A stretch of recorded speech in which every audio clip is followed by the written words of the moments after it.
Venice में वापस बासानियो एक यहूदी साहूकार शिलॉक को 3 महीने के लिए 3,000 ड्यूक को उधार देने के लिए ऋण चुकाने के लिए बाध्य करने के लिए एंटोनियो के साथ बाध्य करने की कोशिश कर रहा है। शिलॉक के रुकने से निराश बासानियो जवाब मांगता है। शिलॉक का मानना कि एंटोनियो एक अच्छा आदमी है, यानी शिलॉक का मानना कि एंटोनियो उस पैसे के लिए अच्छा होगा जिसे बासानियो उधार लेना चाहता है।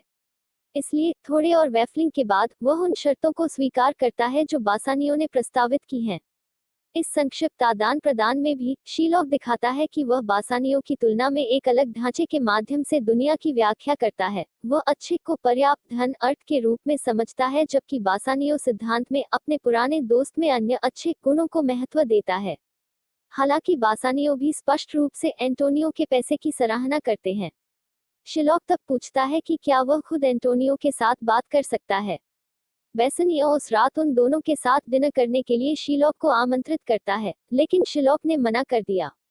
हालांकि वह ईसाइयों के साथ व्यापार करेंगे, लेकिन वे बताते हैं कि यह उनके खाने या पीने या उनके साथ प्रार्थना करने के धार्मिक सिद्धांतों के खिलाफ जाएगा। व्यावसायिक गतिविधियों और उनके निजी जीवन के बीच अंतर करके और एक भोजन साझा करने के लिए बासानियों की पेशकश को अस्वीकार करने से शीलॉक दर्शाता है कि उनके पास धार्मिक मतभेद हैं जो उन्हें ईसाई वेनेटियन से अलग करते हैं। संयोग से इस समय एंटोनियो दिखाई देता है। हालांकि शीलॉक ने एंटोनियो को एक बार नोटिस किया, पहले तो उसने उसे अनदेखा कर दिया, निजी तौर पर टिप्पणी करते हुए कि वह ईसाई के प्रति प्राचीन कुरूपता बरतता है।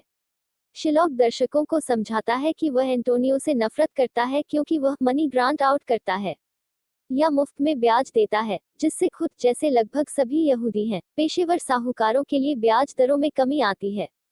इससे भी महत्वपूर्ण बात, एंटोनियो ने सामान्य रूप से यहूदी लोगों और विशेष रूप से शीलॉक का बार बार अपमान किया है। शिलॉक एंटोनियो पर बदला लेने के लिए न केवल खुद के लिए बल्कि अपने जनजाति के लिए भी निर्धारित है।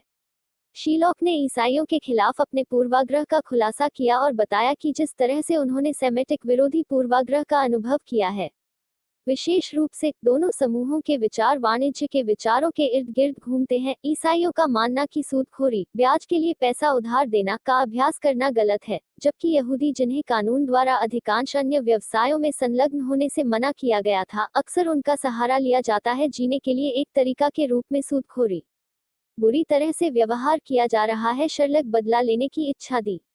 एंटोनियो ने शीलॉक से संपर्क करते हुए कहा कि वह आमतौर पर ब्याज से जुड़े लेनदेन में हिस्सा नहीं लेगा, लेकिन इस बार वह अपने दोस्त की मदद करने के लिए अपने निजी सिद्धांत को तोड़ देगा। शायद बेसानियों को पैसा उधार देने के लिए सहमत है। अपने ईसाई व्यापार सिद्धांतों और यहूदियों के सिद्धांतों को बदनाम करते हुए बताते हुए एंटोनियो ने सार्वजनिक रूप से घोषणा की कि वह बासानियों के लिए क्या करेंगे, इसकी कोई सीमा नहीं है।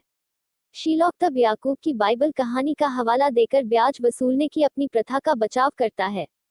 जब याकूब अपने चाचा लाबान के लिए एक चरवाहे के रूप में काम कर रहा था, तो शीलॉक एंटोनियो की याद दिलाता है, उसने अपने प्रयासों के लिए ब्याज कमाने का एक चतुर तरीका पाया। उन्होंने लाबान के साथ एक सौदा किया, जिसमें उन्हें भीड़ के बच्चे के साथ पैदा होने वाली किसी भी भीड़ को रखने के लिए मिला।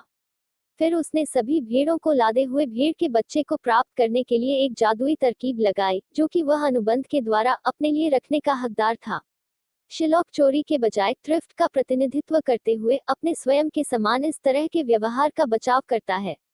उत्पत्ति की पुस्तक का हवाला देते हुए शीलॉक दिखाता है कि ईसाइयों के साथ उनके धार्मिक और व्यक्तिगत मतभेदों का आधार अलग अलग व्याख्याएं हैं। ईसाइयों का मानना कि सूदखोरी अनैतिक है क्योंकि यह पैसे से नस्ल के लिए अप्राकृतिक है। लेकिन शर्लक ने बाइबल की व्याख्या करते हुए कहा कि ब्याज वसूलना याकूब के जानवरों के प्रजनन से अलग नहीं है, जो कि ईसाई कानून पूरी तरह से प्राकृतिक होने की अनुमति देगा। इस बात से नाराज होकर कि श्लोक बाइबल का हवाला देगा ताकि बचाव के लिए वेनिस के ईसाइयों को सूदखोरी का पाप समझा जाए, एंटोनियो शीलॉक का अपमान करता है। शिलॉक बदले में एंटोनियो के पिछले दुर्व्यवहार का हवाला देता है। एंटोनियो ने कई बार सार्वजनिक रूप से उनके साथ दुर्व्यवहार किया और उनके कपड़ों पर भी थूक दिया। क्यों? शीलॉक पूछता है। क्या उसे एंटोनियो को उतने ही स्वतंत्र रूप से उधार देना चाहिए जितना वह किसी रिश्तेदार या दोस्त को देना चाहिए? क्रोधित एंटोनियो ने शीलॉक का फिर से अपमान करना शुरू कर दिया। दोस्त होने का दिखावा करने की जरूरत नहीं है, वह कहता है, एक दुश्मन के रूप में उसे पैसे उधार दे। शिलॉक ने बदला लेने की अपनी इच्छा के स्रोत के रूप में एंटोनियो और अन्य वेनिस के ईसाइयों से प्राप्त दुर्व्यवहार के वर्षों का खुलासा किया। यह देखते हुए कि एंटोनियो उसका दोस्त नहीं है, वह दिखाता है कि इस दुर्व्यवहार ने उसे स्पष्ट कर दिया है कि वह प्रदर्शन पर विनीशियन दोस्तों के विनम्र समाज का बाहरी व्यक्ति है। एंटोनियो अपने हिस्से के लिए खुले तौर पर श्लोक को दुश्मन घोषित करता है।